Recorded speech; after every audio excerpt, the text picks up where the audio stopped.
Assalamualaikum warahmatullahi wabarakatuh. Perkenalkan, nama saya Suwardi, tinggal di Dusun Sabrang Wetan, Desa Ukir Sari, Cangkringan, Kabupaten Sleman, Yogyakarta. Usaha saya di sini budidaya belut, dan budidaya belut ini sudah saya jalankan dari mulai 3 tahun yang lalu, mungkin hampir 4 tahun ini.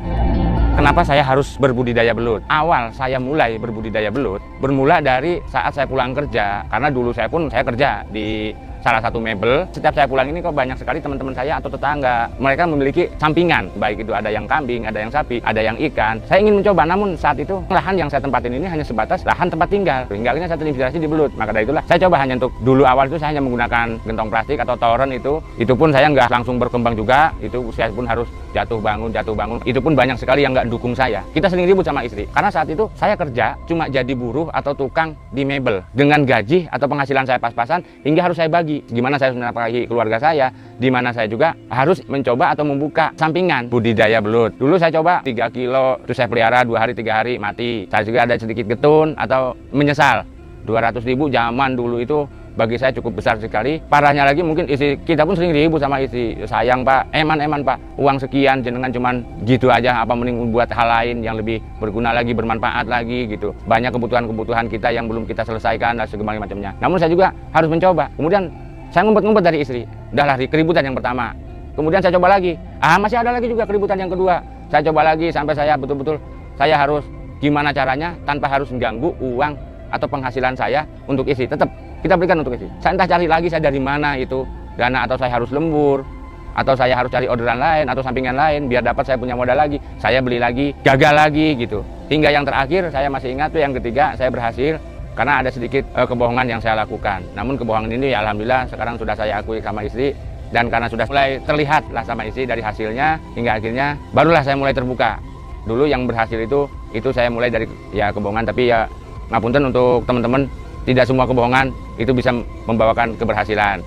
Jadi jangan terlalu ditiru. Kebohongannya di mana? Dulu saya beli lagi belut. Setelah saya bawa bibit belut ini, kemudian istri tanya, beli lagi belut kah? Nah ini gimana? Mati lagi, masa kita tiap hari harus makan belut? Nah sampai seperti itu sampai keluar kata-kata seperti itu. Hingga akhirnya, oh enggak, ini titipan, ini teman nitip gitu.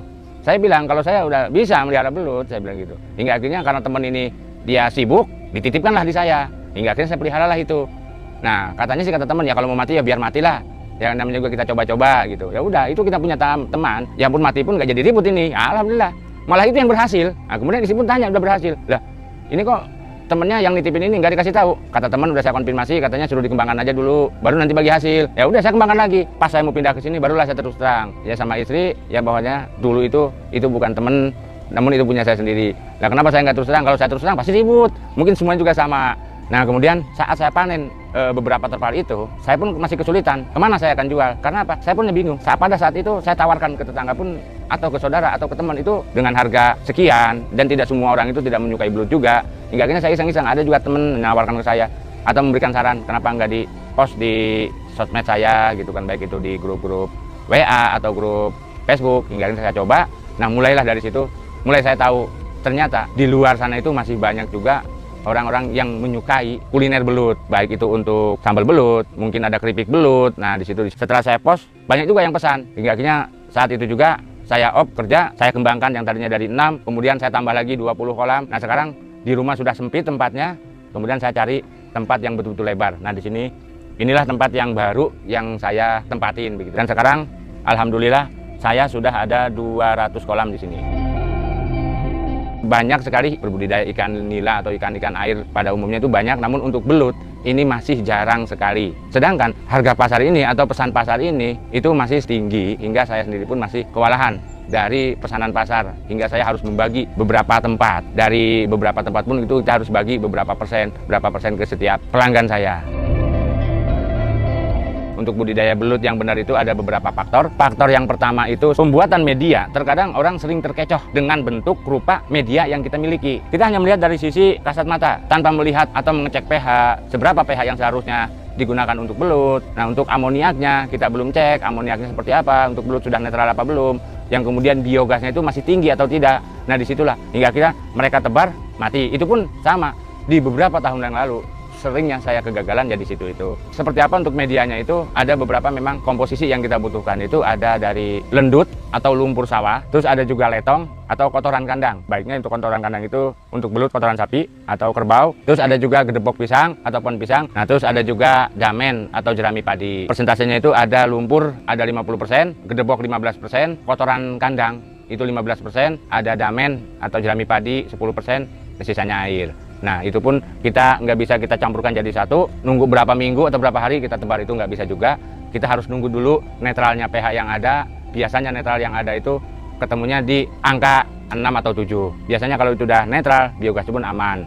Nah, itu pun kita harus tunggu berapa hari, 3 hari, 4 hari, baru kita tebar bibit-bibit belut. Adapun pakan-pakan yang kita gunakan selain unsur pakan yang ada dari hasil fermentasi, yaitu hasilkan cacing, saya pribadi saya sering memberikannya dengan pakan tambahan. Kita bisa menggunakan usus ayam atau daging ayam, atau bisa juga kita kasih kiong atau bekicot, kita cincang-cincang. Belut mau panen seberapa pun bisa kita jual. Bahkan yang paling bibit sekalipun itu bisa jadi bahan konsumsi, bisa jadi peyek. Nah, yang besar bisa jadi untuk sambal belut. Nah, jadi untuk panen, seberapa lama panen, itu saya nggak bisa menentukan. Yang menentukan kita semua atau panjenengan nanti yang akan berbudidaya juga. Nah, itu jangan mau jual seberapa, itu terserah. Di samping saya ada beberapa tanaman air, ada juga di sini ada kangkung, ada eceng gondok, ada genjer. Apa tujuan dari tanaman ini? Itu hanya untuk melindungi si belut dari terik matahari secara langsung. Itu yang pertama. Yang kedua, fungsinya lagi untuk menarik atau meresap oksigen dari daun, batang hingga ke akar. Itu menambah oksigen. Yang ketiga, fungsinya lagi yaitu untuk memperindah kita saat kita melihat. Nah, jenengan bisa tengok dan bisa bayangkan apabila tidak saya berikan tanaman air, mungkin semuanya nampak gersang, hanya lumpur lah yang kita tengok. Untuk teman-teman, saudara-saudara semua dimanapun berada, jika panjenengan semua tertarik, ingin berkunjung kemari, silahkan. Pintu tempat kami terbuka untuk siapapun. Yang jelas, cita-cita saya yang kedua itu bukan sekedar saya harus mendapatkan hasil atau income dari usaha ini, namun saya juga memberikan motivasi untuk semua yang mungkin saat ini lagi bingung cari kerjaan atau gimana. Tidak ada yang bingung selagi kita mau, nggak harus dimulai dari dengan nominal tinggi.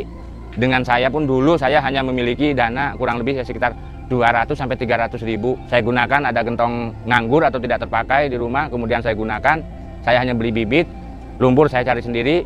Dari situlah, tidak harus kita tengok untuk buka usaha harus dengan modal atau budget yang tinggi. Intinya malah saya menyarankan kepada seluruh teman-teman atau siapapun yang mau budidaya belut, nggak usah khawatir.